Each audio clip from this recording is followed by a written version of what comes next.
I haven't done one of these in quite a while, with some changes in my life meaning that I occasionally will have a little more time to do more fun projects. I now find myself with some time on my hands to make something like this. I did a video like this about 2 years ago now, and it was a lot of fun to edit, but I do think that I could have done more of those to lessen the load towards the midpoint and endpoint of the year. So with that being said, I'm going to cover just some of the films I've seen so far in 2025. Just to note, if I do sound a little more nasally than normal, I am currently dealing with a sinus infection, so I may sound a little more stuffy or nasally than normal.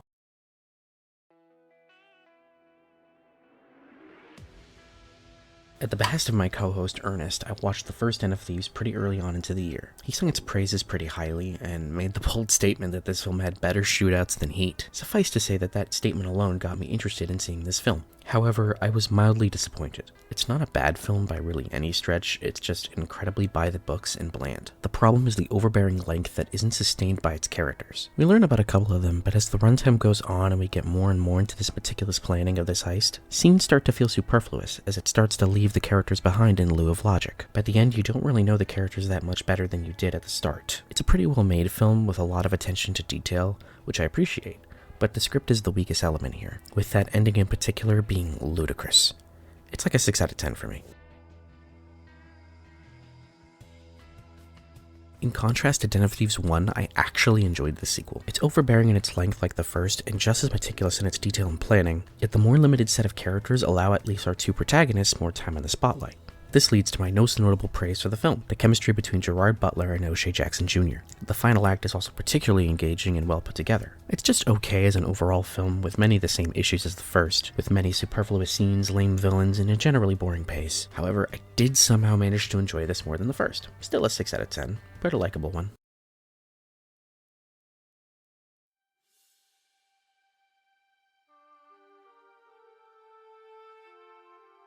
I don't really know what sparked me to watch this again after so many years, but I just put it on randomly as background noise, and then I found myself actually watching it. I've never really dipped my toe into WoW, so I have no connection to this other than I saw it back in 2016 when I was 14 and kinda liked it back then. Watching it again, holy shit, this film is awful. I wrote a whole essay on my Letterboxd on it, linked to my profile in the description, but to keep it brief, the film fails in most regards. The film is visually stunning with lots of incredible VFX work, and the story with Duratan is mostly alright. The problem is that most of the orcs are bad, yet pretty much all of the humans are good. It's as basic fantasy as it gets, and offers really nothing new to the table. Nothing wrong with being unoriginal, as long as your spin on it is fun, or it's generally well executed. It's neither in this case. The world building sucks here, as well as most of the human characters. Nothing to them beyond the surface. The direction is fine, but the edit truly destroys the film with continuously wonky and jarring edits that give the film an anti-flow, where it lingers far too long despite being barely over 2 hours. It's a truly awful film. 3 out of 10.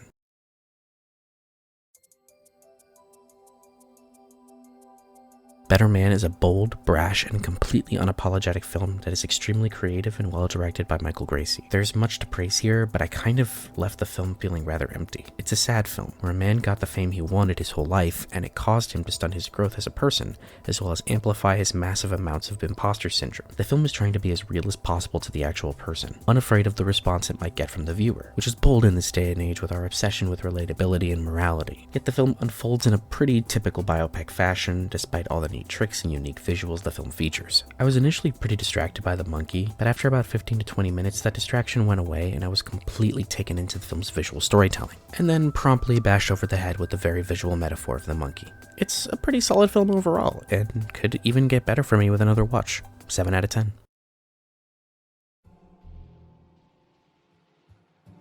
I know this is insane, but I finally watched Seven. It's a masterpiece. The film combines an excellent police procedural with meditations on learned nihilism and the brutality of modern violence. The film is intense, moody, and dripping with atmosphere. Fincher holds a deft hand at the camera, with Darius Kunji's visuals striking you in the face with beautifully dark images. Performances are incredible, and as mentioned, the writing is tight. There's plenty of subtext that can be talked about with the film, but for the sake of brevity, I'll leave it at that. Glad I finally watched it. 10 out of 10.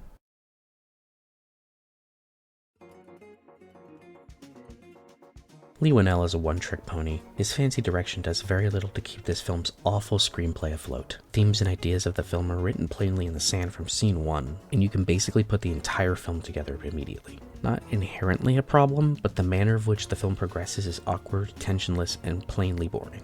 The film does nothing with its titular Wolfman. This version of the Wolfman is more akin to a leper than the classic Universal monster. In comparison to the original film and the 2010 remake, this new Wolfman doesn't capture any of that iconography in its new take. This creature goes completely unexplained and is more interested in using it as a metaphor rather than a scary monster. The plot does fuck all and the characters are so fucking boring. It's a sludge to get through. 3 out of 10. Get this shit away from me.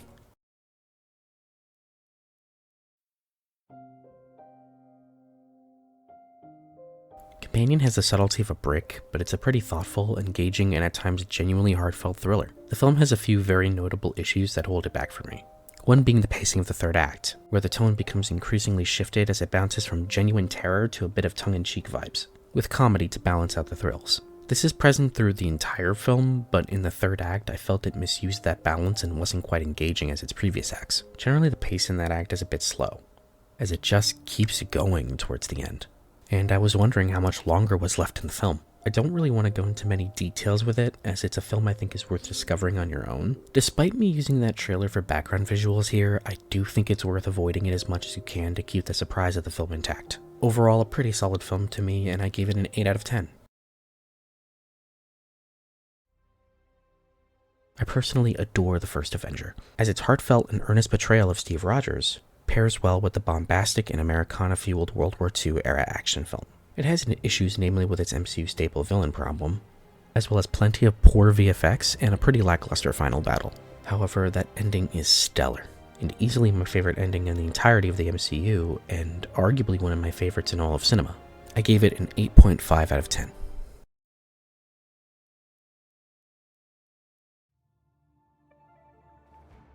The Winter Soldier is also pretty still solid to me, despite what a certain co-host might tell you. What makes this film feel so memorable and so strong to me is its portrayal of Steve Rogers. Marcus and McFeely may have failed miserably at many points in their screenwriting career, but they almost never failed Steve as a character. The film challenges his ideals as well as reinforces them, and truly brings that character to the modern era and crafts a story for him that made him my favorite character in the MCU.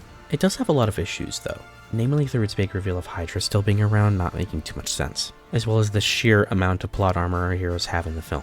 From Nick Fury surviving the attempt on his life, to Cap not breaking anything after jumping out of that elevator, to Sam somehow surviving the third act. The whole film is filled with these truly unbelievable moments that break your immersion immediately. But the film's action and direction from the maligned Russo brothers gave this film a distinct voice in the MCU. I gave it an 8 out of 10.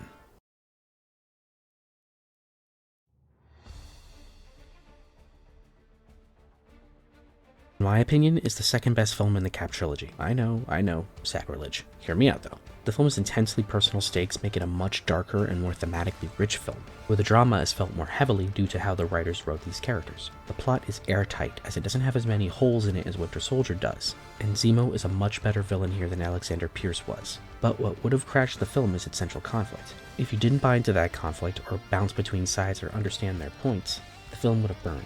However, that's not the case, as both Tony and Steve give solid points as to why or why not superheroes need oversight. The film does lean with Steve, but it doesn't shy away from giving Tony a point. I do have issues with the film, however, namely in its titular Civil War. The choreography and moments are all fun and impactful, yet the emotions never quite hit as well, as it doesn't feel like a war. The film keeps its humor in there, and there's just so many quips. Also, Vision does nothing because he can't or the fight won't happen. Also, the film's usage of that dull, white-gray color palette will forever haunt my eyes. There's other issues I could go into, but I'll end it there. I give the film an 8 out of 10.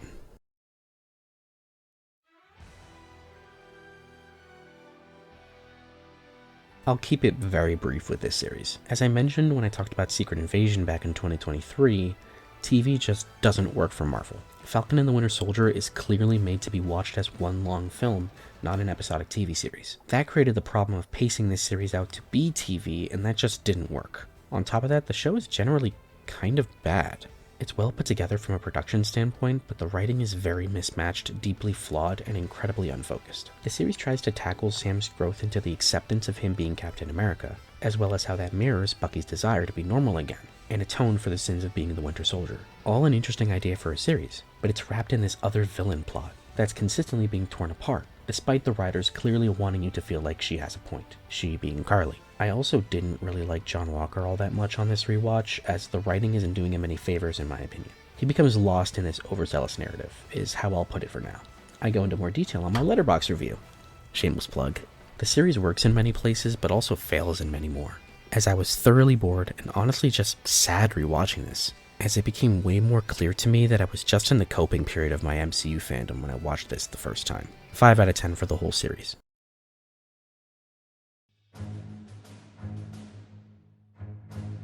I am ashamed to admit that I went into this film with plenty of negative bias. Despite my general distaste for the MCU at large currently, I do try to go into these projects with a bit of hope. From the word of reshoots, re-edits, last-minute casting additions, whole sections of the film being taken out, redesigns, and the generally uninteresting marketing, I was dreading this film. The early word of mouth wasn't exactly good either. Unfortunately, I walked out of Brave New World feeling justified for my negative feelings. This film is fucked up. It's a clear amalgamation of whatever they had 6 months ago versus whatever they had a year ago, and none of it coincides together. It's also a spineless, brainless film that's overly complicated, convenient, and fails to say anything at all. The film asks nothing of Sam Wilson, with him ending this film in the same place he did at the start, just now with a new goal of setting up the new Avengers. This is more of a sequel to Incredible Hulk than it is a Captain America film. The villain is the leader, Thunderbolt Ross is essentially your co-lead, and Red Hulk is featured in the finale. Don't hold your breath on that sequence, by the way, it's barely worth it. The action in this film is impactless. The choreography is okay enough, but the filmmaking is poor and the editing is even worse. The editing hinders all the action from feeling any kind of impact, as well as the directing actually refusing to find a good angle or composition to make it work. The film has a few highlights, namely the Red Hulk sequence at the end, and a pretty alright flight sequence towards the end of the second act. There's so much more here to talk about, but for now, I'll keep it as brief as this. This genuinely inconsequential, horribly mangled film is a stain on this franchise and theater screens. 4 out of 10. Love Hurts felt like it was sent from hell to personally ruin my day. The script is just so fucking awful. It's constant exposition, nonsense, and even more nonsense. The only thing I thought that could save the film would be the action, and at times it kind of works. But the camera work, editing, and lack of any real danger makes the action feel toothless, despite the R rating. The acting from the cast is fine, but they're being asked to sell a script that's actual garbage, so I can't blame them for their performances being mismatched. I well and truly hated this film, I don't even know what to say. Fuck this movie. 1 out of 10.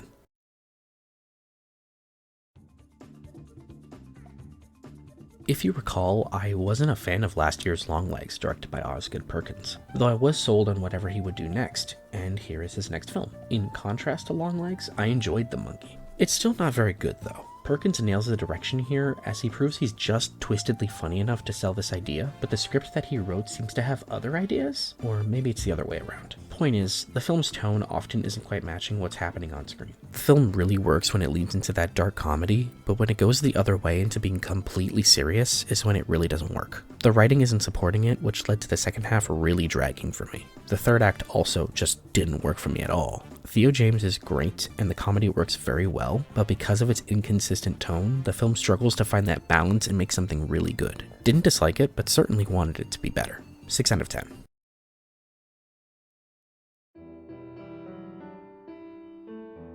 With Mickey 17 releasing earlier last month, I decided to check out some of his earlier films before seeing that film. I started with Memories of Murder, and man am I glad I did. After watching it, it immediately became one of my favorite films. The tone is perfect, blending absurd comedy, frustration, tension, social commentary, and heavy satire. His camera work, blocking, and writing are excellent, and the performances he gets out of his actors are equally as good. The incompetence and questionable methods on display by these detectives is deeply frustrating and fascinating. From Documents Don't Lie to Park's ability to tell who the criminal is just by looking at them carries so much thematic weight to it. Oh, and also to top it all off, the film is just a really solid police procedural. The film is engaging, terrifying, yet also oddly funny and emotional. In particular, that ending is a fucking gut punch. Incredible film, so glad I saw it. 10 out of 10, no notes.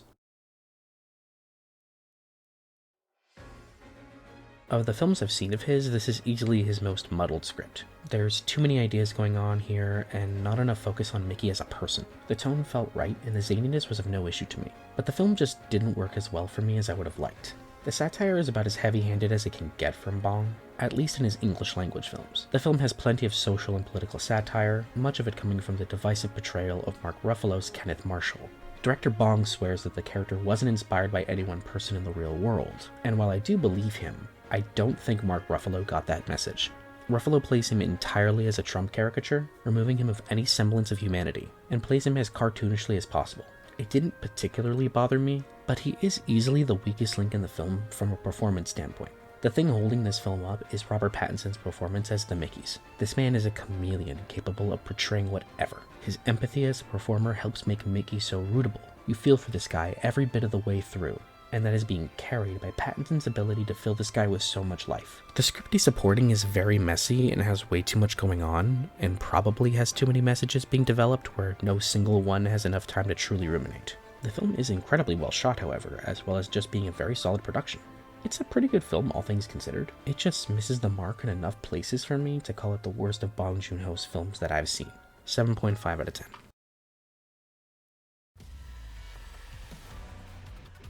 Novocaine seemed like it was going to be this fresh new action film at a point where the genre has gotten quite stale for me, honestly. And in particular, this brand of action film has truly gotten under my skin as being annoying to me.